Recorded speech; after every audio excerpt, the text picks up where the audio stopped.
Thank you everyone for coming tonight to the Fight for 15 City Council Speak Out and Rally.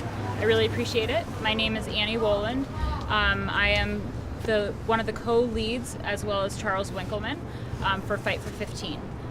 We're a local group of dedicated residents in Burlington who were able to accomplish something quite successful. Jane will talk more about that.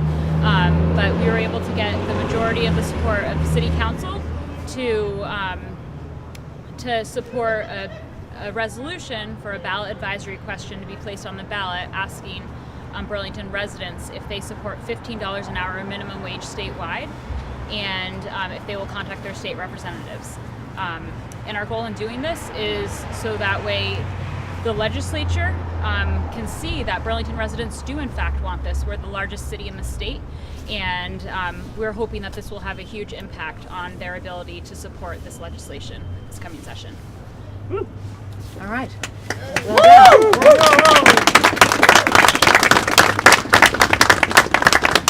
So I'm Jane Nodell, and I'm the president of the Burlington City Council, and I'm honored to be a lead sponsor with many of my colleagues on this resolution which would put an advisory question on the March ballot asking whether the people of Burlington want to weigh in on whether the Vermont minimum wage should be a livable wage of $15 an hour. And I'm very proud to have with me many co-sponsors on this resolution. I have Councilor Ayers, I have Councilor Busher, Councilor Giannoni. She's hiding in back. She's back there. I have Councilor Shannon. Councilor Paul is on the phone somewhere. Councilor Roof, Councilor Tracy, and Councilor Colburn. And together we represent 9 of the 12 members of the Burlington City Council. And I think that this is really great.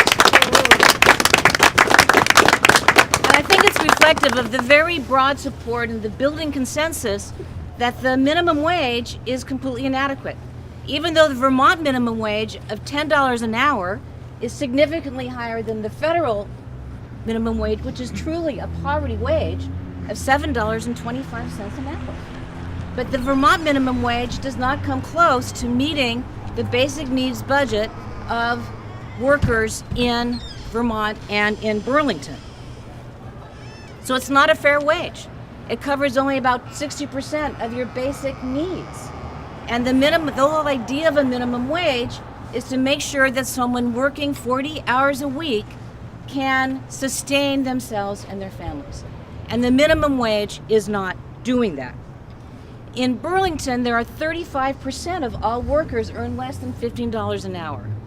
And so by sending this clear message to Montpelier, giving the people of Burlington a chance to use their voice at the ballot box, that's what democracy is all about, weighing in on these very important issues.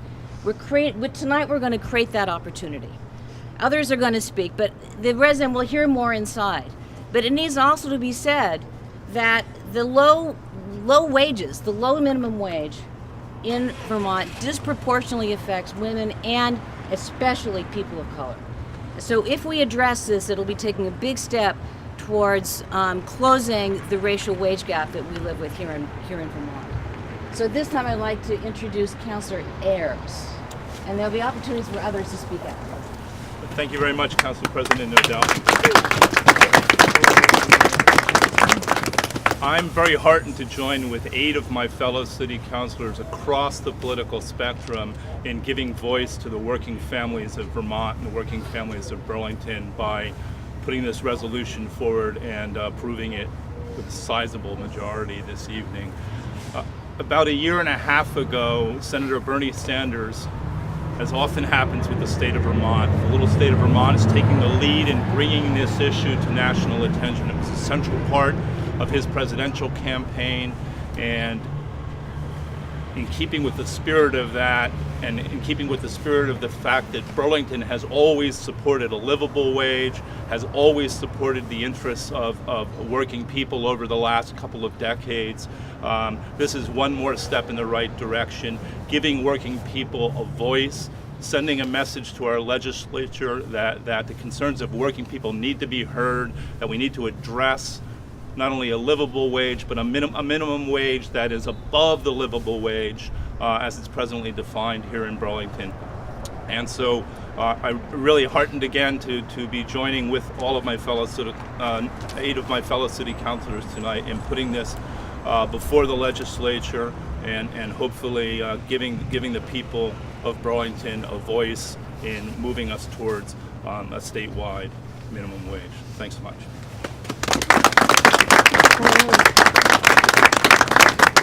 And now Councilor Shannon is going to speak, and then we're going to open it up. Thank you, President Odell.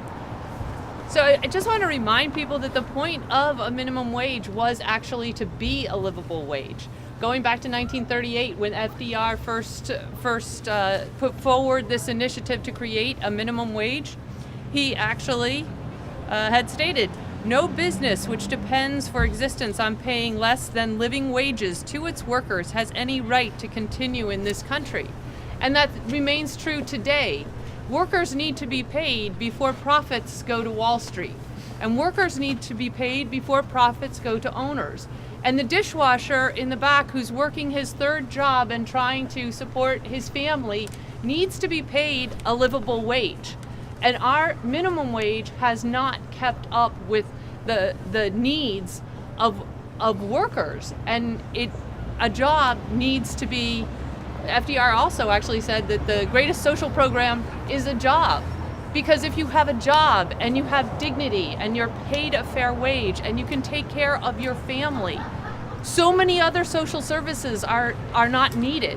But if you have a job that doesn't meet your needs and you're looking for subsidies from the government and you lose your dignity and your family is disrupted by that and the fact that you're working a 3rd job, then we need a whole lot more social programs. Not only is this good for the worker, this is good for the society as a whole.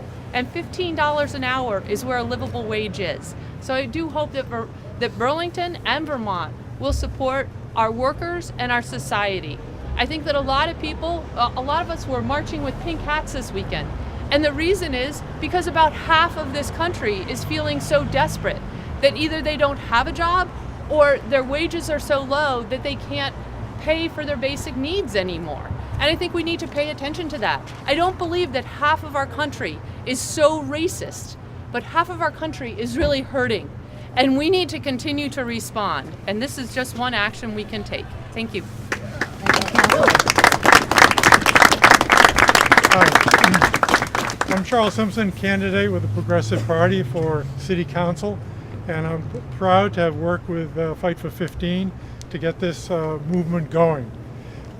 Livable wage is the most immediate way to address affordable housing, healthcare issues, and I want to remind us all that a low wage is not a free ride for anybody. It hurts the workers, but it hurts everybody else. The University of California, Berkeley's Labor Center did an analysis of who pays for low wages, and they found that the tax burden on the rest of us for a low wage is $158 billion in a whole slew of support programs, from food stamps to wage subsidies to housing subsidies. So this is a cost shift from employers, from high wage earners to low wage workers and to the middle class. And it's got to stop. We've got to have a sense of equity and a sense of fairness in our wage structure. Thank you very much.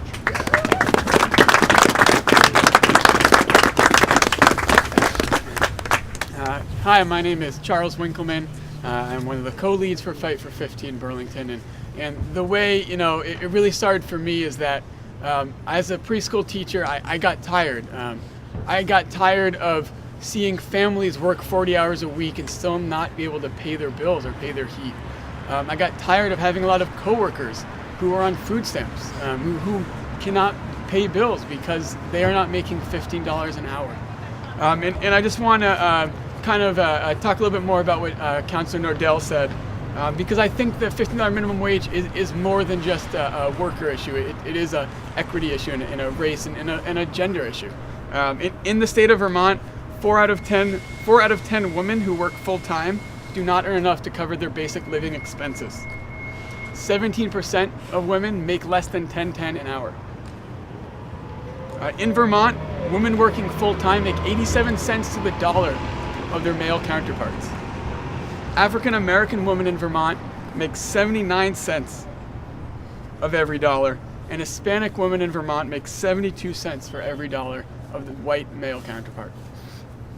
And so, for me, this isn't just an issue about workers. It really is about gender equality and that, equal pay for equal work. And so, for me, this is just kind of the beginning. And I really hope that, everyone here today or everyone here watching this will see this and say, $15 an hour is great, but how can we make sure that we close the gender pay gap? How can we make sure that we close the race pay gap? How do we make sure that if you're working a job, you make enough money to live here and thrive here and love being here? So I'm really grateful that all the counselors, or so many of the counselors, are voting for it. That independents, progressives, and Democrats are, and that it seems like there's a lot of people who really want to see this through. So thank you all.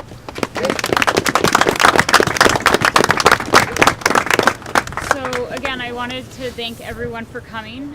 If there's any other, I'm sorry. Oh, cool.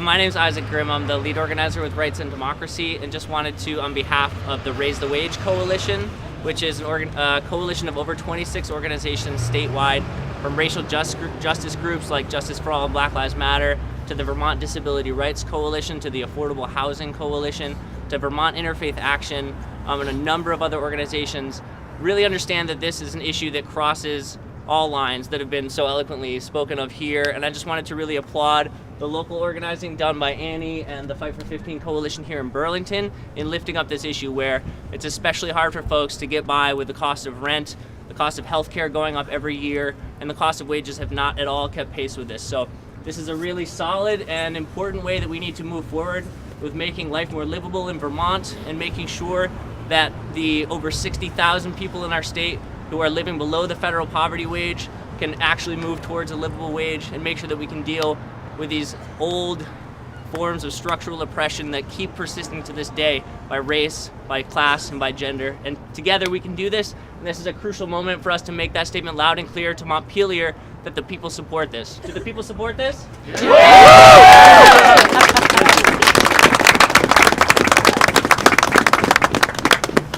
So thank you very much, everyone, for coming out. I do want to remind everyone that this was inspired by Bernie Sanders, his fight for wanting $15 an hour minimum wage federally. And unfortunately, he didn't win, but that doesn't mean that we can't still work for this in Vermont. So thank you again. All right.